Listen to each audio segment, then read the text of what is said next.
นะโมตัสสะภะคะวะโตอะระหะโตสัมมาสัมพุทธัสสะนะโมตัสสะภะคะวะโตอะระหะโตสัมมาสัมพุทธัสสะพระมุนีนาถเจ้าพระองค์ใดผู้ทรงกระทำกรรมอันกระทำได้ยากอย่างยิ่งพระองค์ทรงสละเวลาสั่งสมอบรมพระบารมีนับได้หลายโกติกัปเพื่อประโยชน์แก่ชาวโลกข้าพระเจ้าขอน้อมไว้พระมุนีนาถเจ้าพระองค์นั้นด้วยเสียงเก้าขอน้อมไว้แด่พระธรรมอันเป็นธรรมที่พระมุนีนาถเจ้าพระองค์นั้นบูชาแล้วเป็นธรรมที่นำสัตว์ผู้ถึงพร้อมด้วยวิชาและจรณะออกจากทุกข์ขอนอบน้อมแด่หมู่พระอริยสงฆ์ผู้ดำรงอยู่ในมรรคและผลผู้สมบูรณ์โดยคุณมีศีลเป็นต้น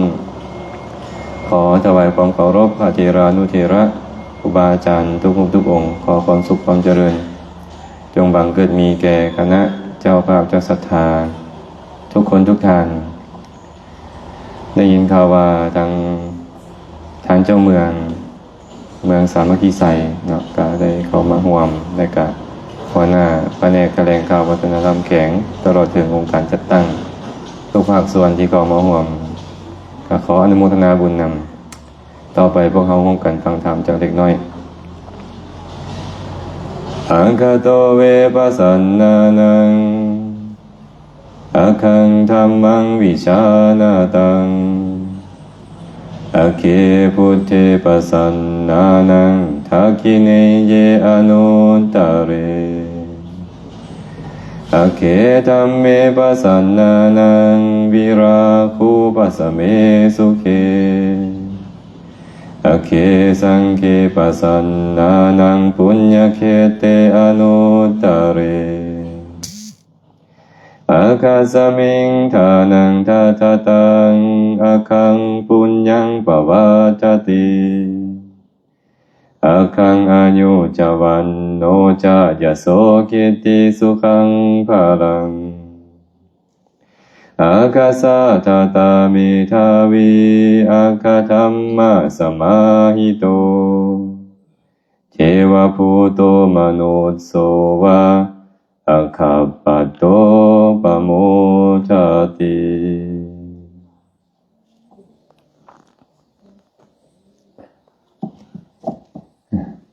พุทธพจน์บทนี้พระสัมมาสัมพุทธเจ้าได้แสดงไว้ใน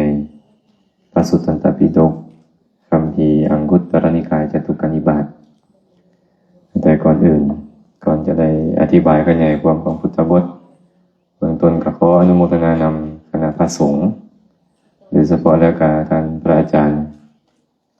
เจ้าอาวาสที่เพิ่นได้เป็นผู้นำหน้าพาทางในการเฮ็ดให้มีกิจกรรมอันเป็นกุศลนี้เกิดขึ้นพร้อมทั้ง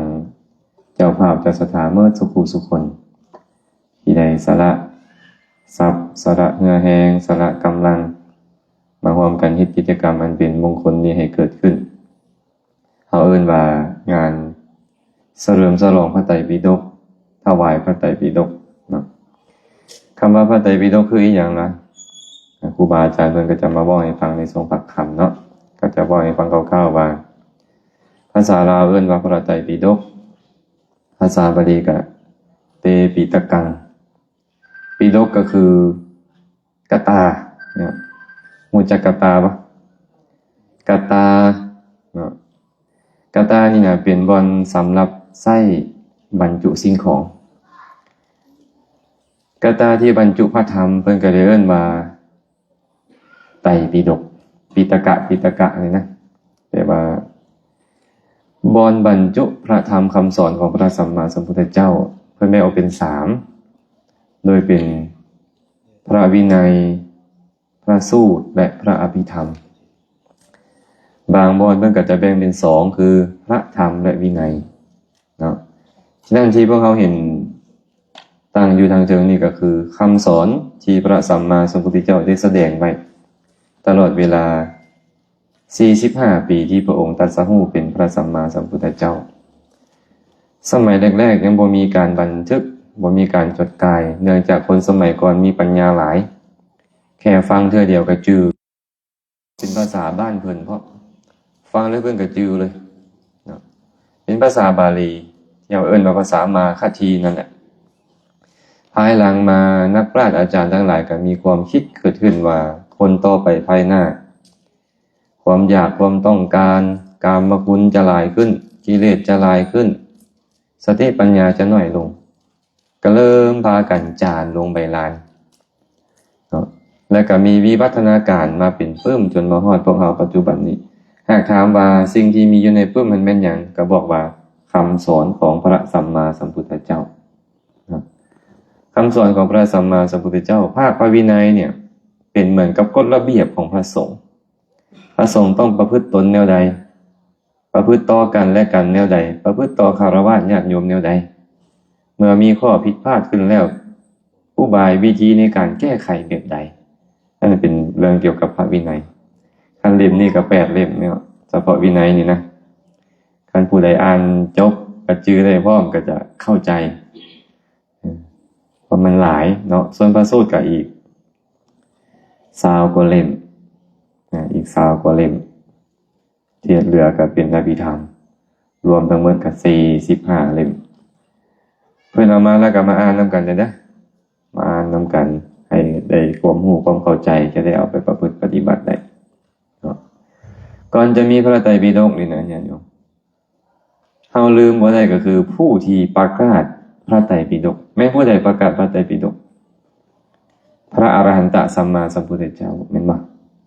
พระอรหันตสัมมาสัมพุทธเจ้าเนี่ยเป็นผู้ประกาศพระไตรปิฎกเอิ้นว่าประกาศธรรมคำสอนแต่ว่าบุคคลที่เฮาเอิ้นว่าพระสัมมาสัมพุทธเจ้านี่นะเป็นผู้ใดอันนี้ต้องทำความเข้าใจหน่อยนึงผู้ที่เฮาเอิ้นว่าพุทธะนี่นะเดิมทีเพิ่นชื่อว่าสิทธัตถะชื่อว่าสิทธัตถะเป็นราชบุตรของพระเจ้าสุโธทนะหลังจากที่พระองค์เสด็จออกพระนวดเสด็จออกบวชแล้วบำเพ็ญทุกขกิริยาอยู่6 ปีอายุ35 ปีจึงตรัสรู้เป็นพระสัมมาสัมพุทธเจ้าตรัสรู้หยังล่ะตรัสรู้ความจริงมีคนเคยถามว่าอาจารย์คำว่าตรัสรู้นี่คืออีหยังกันตรัสรู้ก็หมายถึงรู้ความจริงความจริงในโลกนี้มีอย่างแน่มีอยู่4 อย่างเท่านั้นความจริงในโลกนี้ทุกข์เหตุเกิดขึ้นของทุกข์ความดับทุกข์และวิธีการเข้าไปสู่ความดับทุกข์เพิ่นเอิ้น4 อย่างนี้ว่าอริยสัจจะ4 ประการแปลว่าความจริงอันประเสริฐ4 ประการชื่อเสียงเฮียงนามเป็นเพียงสมมุติผู้นี้สมมุติอาจารย์พรสวรรค์สมมุติความจริงแล้วคือหยังคือทุกข์ขันธ์5นั่นน่ะเป็นทุกข์แม่นบ่แต่เฮาบ่ฮู้ตัวนั้นเด้นี่เฮาฮู้แต่ว่าสมมุติว่าผู้นี้เป็นผู้นั้นอันนี้เป็นผู้นั้นอันนี้เป็นญาติอันนี้เป็นมิตรอันนี้เป็นสหายเฮาอยู่กับสมมุติเมื่อสมมุตินี้เปลี่ยนแปลงเฮาก็ทุกข์คันเฮาฮู้ความจริงแล้วอาการของขันธ์5มันก็จะทุกข์น้อยลงฉะนั้นนี่แหละ4 อย่างที่มีในพระไตรปิฎกเพิ่นประกาศเอาไว้นี่นะโดยใช้บัญญัติโวหารมาประกาศแต่ประกาศความจริง4 อย่างนี้คำสอนทั้งหมดทั้งมวลนี่นะเพิ่นอยากให้ฮู้4 อย่างนี้เพราะคันฮู้4 อย่างนี่แหละมันจะเศร้าทุกข์ตราบใดก็ตามยังบ่ฮู้4 อย่างนี้ยังบ่สามารถเศร้าทุกข์ได้ก็ยังต้องทุกข์อยู่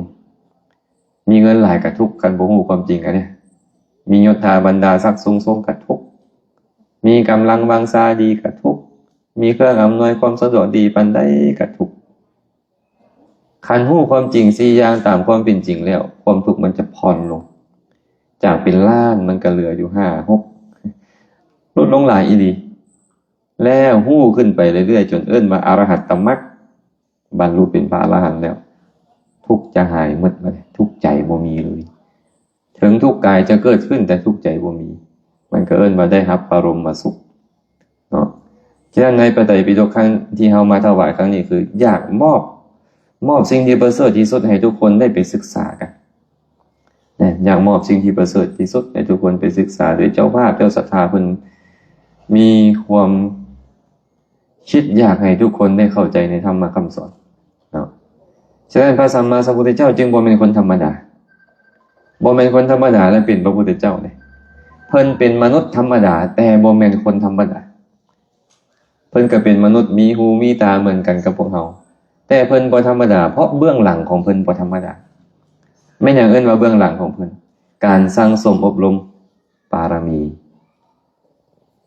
คือหยังคือบุญการสั่งสมบุญบารมีมา4อสงไขยยิ่งได้เสียนกับต่ำสุดอสงไขยเป็นจังได๋ผู้ใดเรียนม.6 สมัยอาตมามีม.6 บ่มีม.7 สมัยนั้นเพิ่นเขียนเลข8ลงขวางแม่นบ่ถูกบ่เอิ้นมาอสงไขยแปลว่านับบ่ได้แต่ในทางพระพุทธศาสนานี่นับได้เขียนเลข1ไปข้างหน้าเขียนเลข0ไว้140ตัวฝากให้ไม่เอาไปคิดเด้อแล้วมาให้อาจารย์ฟังเลข0ตัวนึงเป็น10 2ตัวเป็น100 3ตัวเป็น1,000 4ตัวเป็นหมื่นไล่ไปฮอด140ตัวนั่นเอิ้นว่า1อสงไขยเนาะอสงไขยนี่นะไปนับจอกอสงไขยใบถ้าอสงสัมหันไปนับคนอสงไขยคนก็สัมหันแต่ว่าที่พระพุทธเจ้าสละเวลาสร้างสมบารมีนี่นะ4อสงไขยของกับหนึ่งนี่เป็นอะไรกับหนึ่งนี่นะกับนี่คือหยังเคยด่ากันบ่ผู้เฒ่าเพิ่นบักด่ากันขอให้ตกนรกซัวกันกับกันนี่คือหยังกับกันนี่การเวลากับกันคือการเวลาเป็นชื่อของการเวลาความดนนานจนบ่สามารถนับเป็นปีได้จะเอิ้นว่ากับเคยมีพระองค์หนึ่งไปถามพระพุทธเจ้าข้าแต่พระองค์ผู้เจริญกับหนึ่งนี่ยาวนานส่ำใดน้อกันหน่อยพระพุทธเจ้าก็เลยบอกว่าภิกขุเอ้ยกับหนึ่งบ่สามารถนับได้ว่าเท่านี้ปีเท่านี้100ปีเท่านี้พันปีเท่านี้แสนปีนับบ่ได้กับหนึ่งนี่นับบ่ได้เลยพระองค์นั้นก็เลยถามว่าข้าแต่พระองค์ผู้เจริญคันนับบ่ได้อุปมาได้บ่ยกข้อมาเปรียบเทียบได้บ่พระผู้มีพระภาคเจ้าก็เลยบอกว่าเหมือนกับก้อนหินก้อนหนึ่งที่บ่มีหูบ่มีซองบ่มีโพรงเลยสูง16กิโลกว้าง16กิโลบ่มีหูบ่มีซองบ่มีโพรงเวลาผ่านไป100ปีมีคนเอาผ้าไปเช็ดเท่านั้นเอาผ้าเนื้อดีๆละเอียดไปเช็ดบาดนึงผ่านเวลาไป100ปีล่ะเช็ดบาดนึงผ่านเวลาไปอีก100ปีเช็ดบาดนึงจนกว่าที่หินก้อนที่สูง16กิโลนี่จนเพียงกับหน้าดิน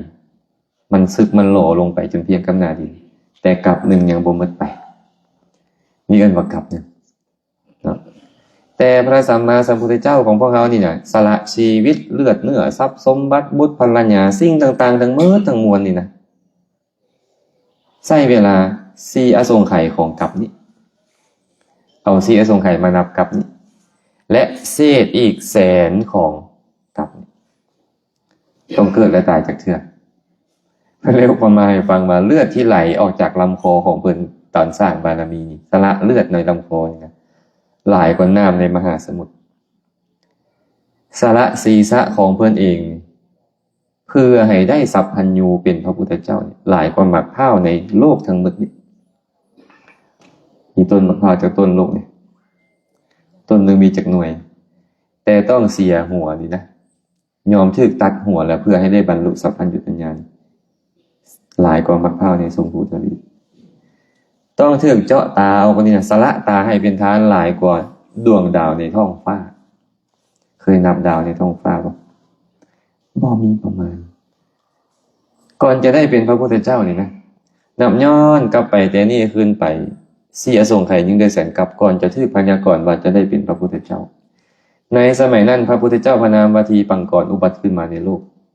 มีพระพุทธเจ้าองค์หนึ่งชื่อวาทีปังกรตรัสรู้แล้วแสดงธรรมอยู่ชาวบ้านชาวเมืองก็เลยนิมนต์พระพุทธเจ้าให้ไปรับทานก็พากันแปลงทางเมื่อกี้นี่ขี่ข้ามขัวมาโซเฟอร์บอกยันตกขัวว่าซั่นเพิ่นเคยมีประสบการณ์ตกขัวมาแล้วเกือบตายว่าซั่นเด้มันก็เลยสั่นๆอยู่ขัวไม้ที่เข้ามานี่นะพากันเฮ็ดทางต้อนรับพระพุทธเจ้าแต่ว่าพระพุทธเจ้าพระองค์นั่นนี่นะสั่งสอนสาวกไปเป็นแสนๆอันเดินทางนำเพิ่นนั่นน่ะพระโพธิสัตว์ของพวกเราก่อนจะเป็นพระพุทธเจ้าสมัยนั้นบวชเป็นฤาษีเจริญฌานอภิญญาเหาะเหินเดินอากาศได้เดินทางมาเพื่ออยากจะเข้าไปบิณฑบาตกินแต่หัวไม้ขออภัยกินแต่หัวมันหมากไม้นี่โดนนานแล้วหลายเดือนแล้ว อยากจะไปกินของที่แปลกๆเนี่ยเข้ามาเพื่อจะไปบิณฑบาตอยู่หมู่บ้านเหาะมาไปเห็นชาวบ้านชาวเมืองเป็นร้อยเป็นพันพากันเฮ็ดทาง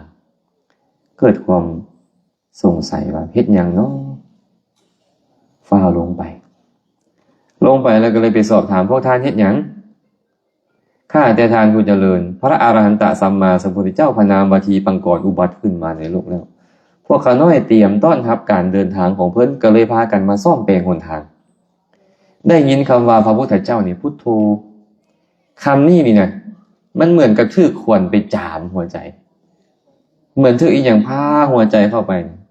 มันอึดมันแบบรู้สึกแบบบ่ได้ยินคำนี้มาโดนนานแล้วก็เลยบอกว่าค่อยขอซอยได้บ่ชาวบ้านชาวเมืองเห็นเหาะมาเห็นว่ามีฤทธิ์คนมีฤทธิ์มีอานุภาพนี่เลือกให้บางทีมันบ่ดีทั้งที่เพิ่นสามารถอธิษฐานว่าขอหนทางนี้จงกลายเป็นทองคำเถิด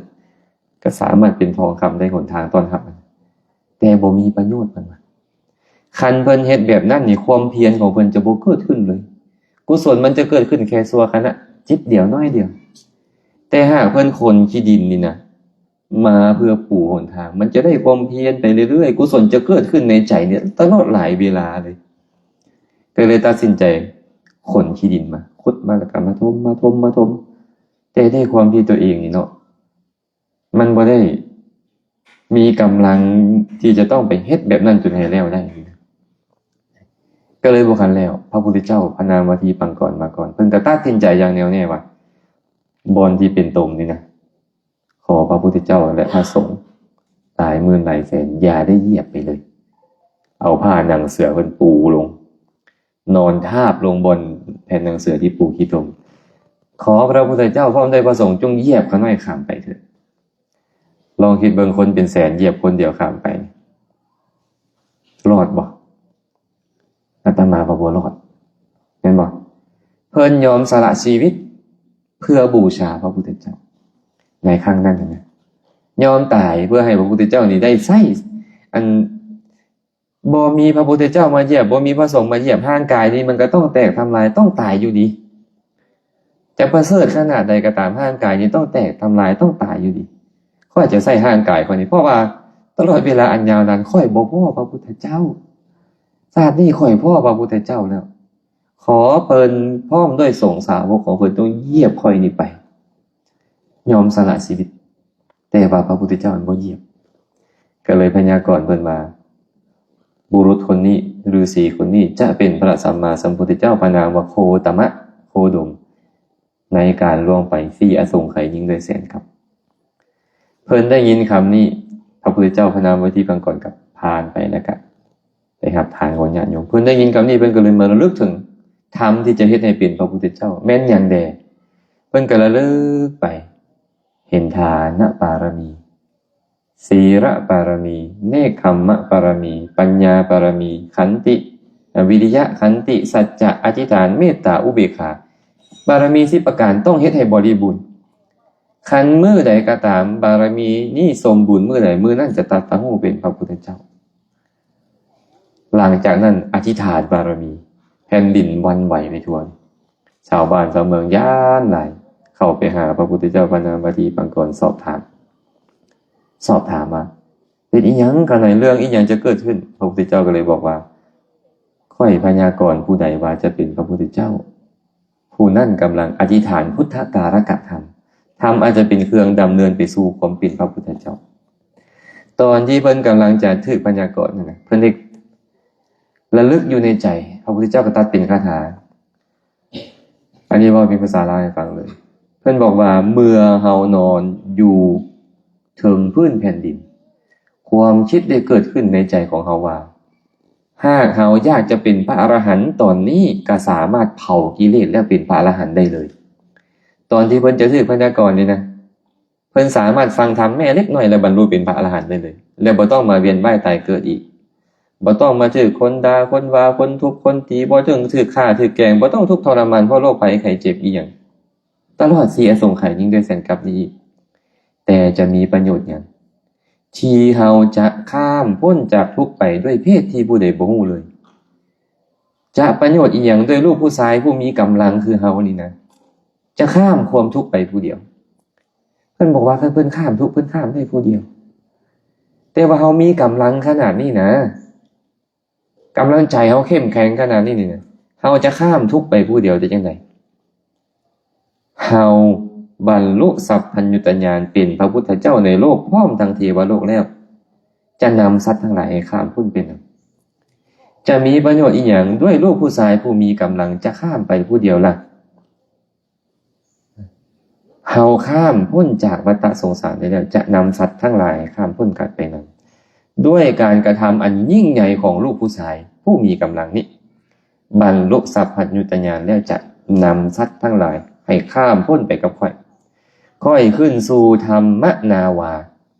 คือพระนิพพานแล้วจะตัดกระแสของสังสารวัฏแล้วจะนำสัตว์ทั้งหลายให้ขึ้นสู่ธรรมนาวาข้ามพ้นไปจากทุกข์เป็นลำดับตัดสินใจอย่างเดียวไม่ออกทั้งที่บรรลุเป็นพระอรหันต์แล้วบ่ต้องทุกข์แล้วแต่บ่ค่อยยอมตกนรกได้อีก4อสงไขยยิ่งด้วยแสนกับ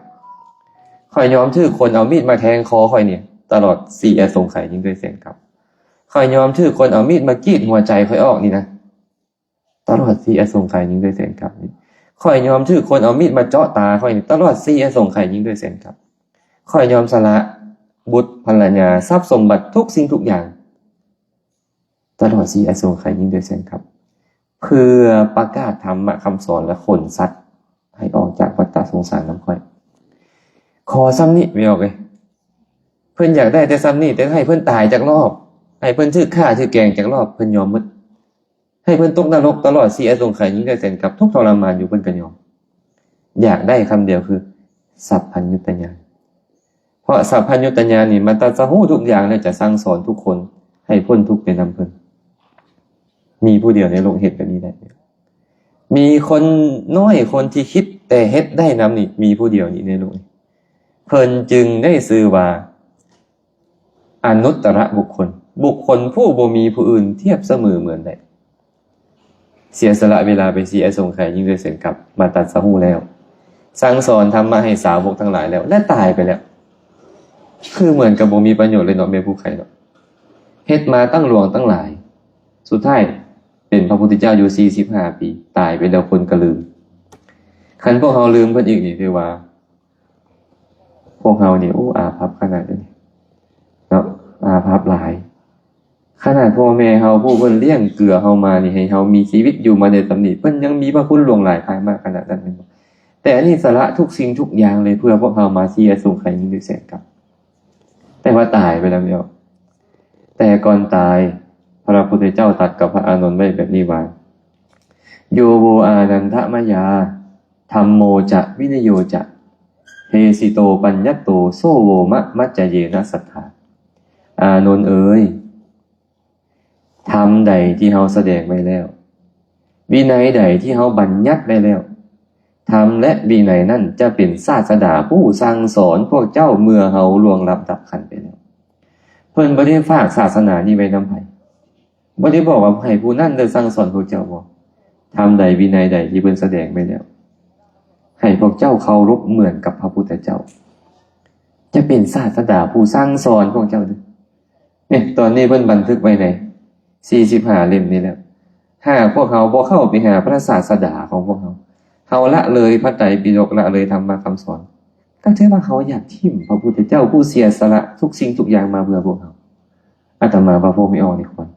ยืมอาจารย์ไว้เป็นนะบอกก็ต้องเอามาไว้เงินนั่นแหละจักสุดนึงอ่านมื้อละหน้า2หน้ากันยังดีให้ซึมซับอยู่กับพระพุทธเจ้าซึมซับอยู่กับคำสอนของพระองค์ให้ใจเฮาน้อมเข้าไปหาพระองค์อยู่แบบนี้พระพุทธเจ้าเพิ่นตายแล้วเด้เพิ่นฝากไว้แต่ซ้ำนี้มาเหลือแต่ธรรมคำสอนเด้ออานนท์ค่อยตายไปแล้วจะเป็นศาสดาผู้สั่งสอนพวกเจ้าอันนี้เฮาโชคดีนี่นะแต่ก่อนบ่มีประเทศลาวของพวกเราเสียไปโดนแล้วหายไปโดนแล้วและกลับมาอีก2-3ปีนี้ญาติโยมถือว่าเฮาโชคดีแน่เลยล่ะตายกันยังดีสติปัญญาบ่มีหนังสือบ่อ่านออกเหลือแนวเดียวตอนนี้ฉันทะความพอใจในการที่จะไปเสพธรรมะของพระพุทธเจ้า เหลืออย่างเดียวเท่านั้นเลยให้อ่านให้ฟังคำบอกของเพิ่นน่ะเข้าใจได้ว่าเข้าใจได้เป็นอย่างขอให้เป็นคำบอกของพระพุทธเจ้าให้มันก็อยู่หูเขาอยู่เรื่อยๆเอาแหละชาตินี้อาจจะยังบ่บรรลุมรรคผลนิพพานแต่แน่นอนผู้ฟังธรรมอยู่นี่นะบ่บรรลุชาตินี้ชาติต่อไปบรรลุใบแน่นอนแค่ฟังได้บรรลุเลยครับต่อไปได้ครับความอนุเคราะห์จากอาจารย์เป็นจากญาติโยมผู้เป็นเจ้าภาพมันนี่นำมาไว้นะบ่แม่นเอามาใส่ตู้เลยบ่แม่นเอามาใส่ตู้วางไว้เอามาให้คนทั้งหลายมาเปิดอ่านเคยได้ยินว่าสมัยก่อนเพิ่นเว้าผู้เฒ่าเพิ่นเว้าเพิ่นบอกว่าบ้านไก่ถาบ่มีน้ำกินสร้างปั้นดินบ่มีหม้อไส้เลี้ยงไก่บ่ขันอยากขึ้นสวรรค์ให้ไปแก้สิ้นอยู่วัดบ้านใกล้ทาบ่มีน้ำกินย้อนหยังมันคือบ่มีน้ำกินบ่ไปตักมันสิได้กินแม่นบ่มันติดอยู่ทาแต่บ่ไปตักขึ้นมามันบ่ได้กินน้ำเนี่ยมันบ่ไหลเข้าปากถูกบ่คือกันคนใกล้วัดใกล้วาบ่ได้ประโยชน์จากวัดจากวาเลยก็บ่ต่างจากเฮือนใกล้ทาบ่มีน้ำกินนั่นบางคนเฮือนติดวัดเลยบ่ฮู้เลยศาสนาคืออีหยังสอนอีหยังผู้ว่าอาจารย์เพิ่นเฮ็ดอีหยังได้เข้าไปช่วยเหลือไปเจริญกุศลนำเพิ่นบ่มีเลยอันนี้เงินไกลถาบ่มีน้ำเป็นบ่พวกเราจะให้เป็นเด้อผู้อื่นผู้ก็ได้สี่ออกไปนิ้วนึงแต่ว่า3นิ้วก็มาหาตัวเองผู้นั้นน่ะอาจารย์บ่เข้าวัดพุ่นน่ะมัน4มาหาเฮาอีก3นิ้วกลางนางก้อยเขามาหาเฮาไปนิ้วเดียวได้ไปว่าเขาแสดงว่าเฮากับผู้หนึงที่บ่ค่อยเห็นเห็นบ่สร้างปั้นดินบ่มีหม้อไส้เป็นจังได๋บัดนี้ปั้นแล้วก็ขายมันสิได้มีหม้อไส้มาจังได๋ปั้นแล้วก็ขายกับคนอื่นพุ่นแหละเอาไปใส่พวกเฮาคือกันไม่ออกคือศาสนาหยังพุทธขน้อยเป็นจังได๋พุทธหั่นบ่จักนี่แหละข่อยถือพุทธข่อยปั้นอยู่ข่อยรูปอยู่เนี่ยรูปศาสนาพุทธอยู่แต่ข่อยบ่ฮู้ว่าพุทธสอนหยังฐานคืออย่างศีลนี่คืออย่างสมาธิคืออย่างปัญญาคืออย่างอุบายในการอยู่ร่วมกันของคนในสังคมพระพุทธเจ้าสอนแบบใดเขาบ่เข้าใจเลยผู้ใดได้ประโยชน์บ่นี่ฝรั่งมังค่าศึกษาเขาเอาไปใส่เลยตัวเองบอกว่าพุทธอยู่แต่บ่ได้ความสุขจากคำสอนของพระพุทธเจ้าเลยฝรั่งมังค่าเอาไปศึกษาเขาไปรักษาศีลเขาไปปฏิบัติธรรมเขามีความสุขเขาได้ประโยชน์เดี๋ยวนี้ศาสนาเรียนแต่ตะวันตกตะเวนตกเกือบหมดแล้วเขาศึกษาดิเนาะอันนี้เอิ้นว่าสร้างปั้นดินบ่มีหม้อไส้อย่าเป็นแค่สร้างเลยจงไว้ให้ไส้ตัวเองนำได้จะขายอะไรเลี้ยงไก่บ่ขันเหมือนเป็นไดไก่บ่ขันมีหรอกสมัยก่อนนี่เขาอาศัยไก่ขันตื่นเนาะเป็นใหญ่เนาะไก่ขันกกไก่ขันกลางไก่ขันปลายได้ต้องเฝ้าไปนาได้ต้องเฝ้าไปยามต้อนยามไซได้เป็นบ่ต้องเฝ้าไปเฮ็ดกิจนี่กิจนั่นอาศัยไก่ขันกันลูกคือกันครูบาอาจารย์นี่นะญาติโยมหลงงมงายอยู่ในเรื่องบ่เป็นเรื่องครูบาอาจารย์ต้องปกเขาโยมอันนี้เป็นทานอันนี้เป็นศีลอันนี้เป็นภาวนาอันนี้เป็นความประพฤติที่ดีงามที่สามีภรรยาคนมีต่อกันลูกเต้าคนมีต่อพ่อแม่เพิ่นมีสหายคนมีต่อกันสมณะพราหมณ์กับคฤหัสถ์คนมีต่อกันครูบาอาจารย์เนี่ยเป็นผู้บอกผู้ปลุกให้ตื่นคันเลี้ยงไก่กับบ่ขันก็คือเลี้ยงเนี่ยครูแต่เนี่ยครูบ่บอกเลยสมัยก่อนอาตมาเห็นผู้เฒ่า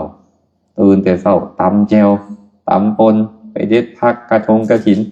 แบกใส่กระตาคอนไปเป็นบ่บางเทื่อข้ามทุ่งนาไปปะไกลๆก็ไปให้เลี้ยงเนี่ยครูอันนี้ครูก็แนะนำบอกกล่าวอันนี้ไกลขันอยู่แต่เนี่ยครูบางเนี่ยครูบ่บอกกล่าวเลยที่บัดนี้เนาะบ่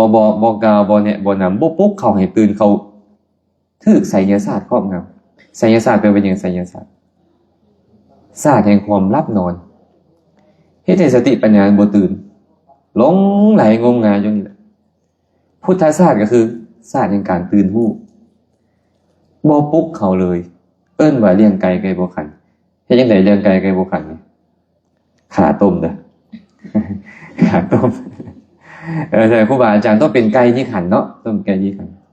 อย่าขึ้นสวรรค์ให้ไปแก้สิ้นอยู่วัดแต่ก่อนพระไตรปิฎกบ่เป็นเล่มนะนี่ญาติโยมใบลานเอาผ้าสิ้นคือผ้าใหม่มาผูกเอาไว้บ่แม่นย่างเข้าไปวัดแล้วไปแก้สิ้นใส่ยาคูแล้วขึ้นสวรรค์บ่แม่นจังซั่นเด้อไปแก้สิ้นอยู่วัดคือไป เปิดผ้าสิ้นที่เขาห่อพระไตรปิฎกออกมาอ่านโอ้พระพุทธเจ้าตัดทานไว้แบบนี้ศีลไว้แบบนี้ภาวนาไว้แบบนี้ข้อประพฤติที่ดีงามต่อกันของชาวบ้านชาวเมืองของสังคมประพฤติแบบนี้เราจะมีแต่ความสุขความเจริญไอแบบนั้นอยากขึ้นสวรรค์ให้ไปแก้สิ่งอยู่วัดแบบนี้เนาะการสร้างพระไตรปิฎกมาฮอดบ่ฮอดแล้วบ่ฮอดต้องเอาไปอ่านไปศึกษาจะได้รู้ว่าอันใดคือพระพุทธอันใดคือพระธรรมอันใดคือพระสงฆ์เมื่อรู้ว่าอันใดคือพระพุทธพระธรรมพระสงฆ์แล้ว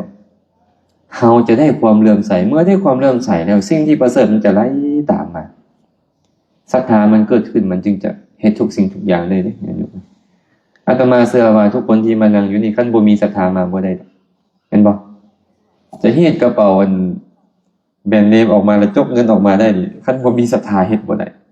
อาตมามักเว้ากับญาติโยมเรื่อยๆว่าญาติโยมเอ้ยคนเฮ็ดบุญเฮ็ดคนให้ทานนี่นะบ่เป็นคนมีเงินเฮ็ดได้บ่แม่นคนมีเงินเฮ็ดคนมีศรัทธาเฮ็ดคนรวยกว่าคนนี่หลายนี่เนาะแต่บ่มีโอกาสเฮ็ดหรือบ่เฮ็ดเลยก็มีเห็นบ่แต่พวกเฮานี่มีศรัทธาดิบางคนบ่มีศรัทธาไปยืมนะมาเฮ็ดนี่นะขอยืมเข้าไปมาได้มื้ออื่นสิไปวัดก็มีคนบางคนจะเป็นคนมีศรัทธาหรือคนเฮ็ดจังได๋มันสิมีศรัทธาแล้วบัดนี้เว้นจากการฟังธรรมมันบ่มีคันเจ้าบ่ฟังธรรมถึงเจ้ามีศรัทธานั้นก็บ่ประกอบด้วยปัญญาและเป็นเหตุแห่งความหลงงมงายอีกฉะนั้นพวกเราก็เลยต้องไปศึกษา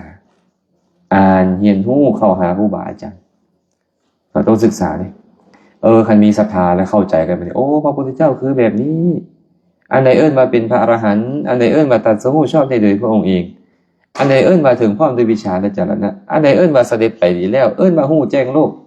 ไอ้เข้าใจแล้วศรัทธามันจะเกิดขึ้นและเป็นศรัทธาที่ประกอบด้วยปัญญาอีกอาตมาก็เลยสวดคาถาให้ฟังเมื่อกี้นี้ว่าอัคคโตเวปสันนานังอัคคังธัมมังวิชานตังอัคเคพุทเทปสันนานังทักขิเนเยอนุตตเรอัคเคธัมเมปสันนานังวิราภูปสเมสุเขอัคเคสังเคปสันนานังปุญญักเขเตอนุตตเรอัคคสมิงทานังทะทะตังอัคคังปุญญังปวัฏฐติอัคคังอายุจะวันโนจะยะโสกิติสุขังพลังอัคคสะทาตาเมทาวีอัคคะธัมมะสมาหิโตเทวะภูโตมนุสโสวาอัคคัปปัตโตปโมทติเข้าใจปะก็เข้าใจเนาะพี่ยังก็เข้าใจนี่นะภาษาบ้านเพิ่นพระพุทธเจ้าใช้ภาษานี่ในการสื่อธรรมะพวกเราก็เลยต้องมาแปลอีกรอบนึงมาเป็นภาษาบ้านเราแปลว่าจังไดล่ะบุคคลใดได้ความเลื่อมใสในสิ่งที่เลิศอัคคโตเวปสันนานังอัคคังธัมมังวิชานาตังแล้วฮู้แจ้งในธรรมอันเลิศพร้อมเพิ่นว่าต้องฮู้แจ้งในธรรมอันเลิศพร้อมอัคเคพุทเทปสันนานังทักขิเนเยอนุตตรีได้ความเลื่อมใสในพระพุทธเจ้าผู้เป็นทักขิเนยบุคคลผู้เลิศที่สุดในโลกพระพุทธเจ้านี่เป็นทักขิเนยบุคคลผู้เลิศที่สุดในโลกในบรรดาคนที่ควรรับทานพระพุทธเจ้าเลิศที่สุดในโลกอัคเคธัมเมปสันนานังวิราภูปสเมสุขีได้ความเลื่อมใสในพระธรรมที่เลิศอันเป็นเหตุคลายกำหนัดเข้าไปสงบและเหตุสุขให้เกิดขึ้นคันผู้ใดมีธรรมะมาประดับใจนี่นะญาติโยมความกำหนัดยินดีมันหายเมื่อความกำหนัดยินดีหายสุขมันเกิดขึ้นพวกเราทุกอย่างอย่างซุมื้อเนี่ยทุกสองอย่างเนาะทุกอย่างบ่มีกับอย่างบ่พอไอ้ทุกอย่างบ่มีนี่ก็แสวงหาพอให้มีแล้วก็มีสุขได้เนาะแต่ทุกอย่างบ่พอนี่โอ้มันบ่มี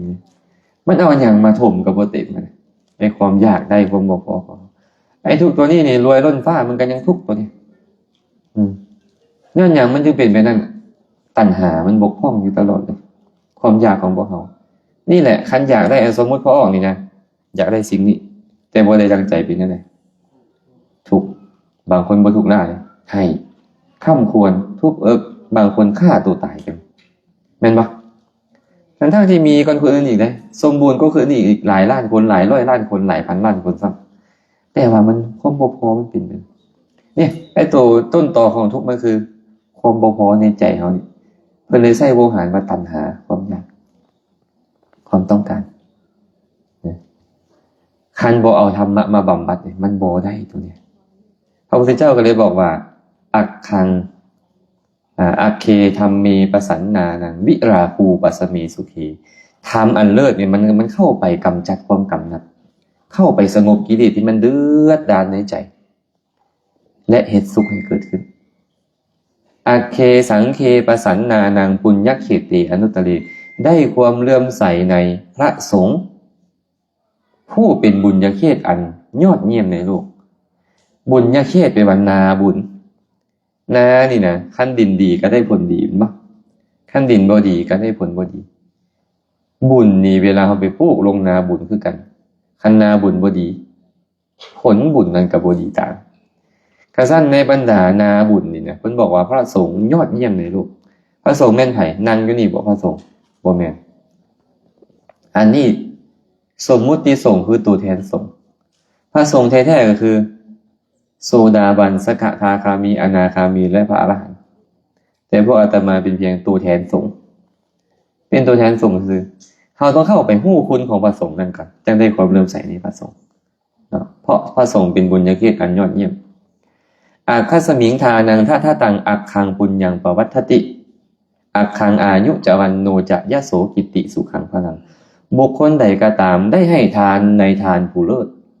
ให้ทานในพระพุทธพระธรรมพระสงฆ์คือบูชาพระพุทธพระธรรมพระสงฆ์บุญอันเลิศยอมเจริญแก่เขาอักขังอายุจะวันโนจะยะโสกิติสุขังพลังอายุก็ตามความเป็นผู้มีอายุยืนวรรณะความมีผิวพรรณวรรณะงดงาม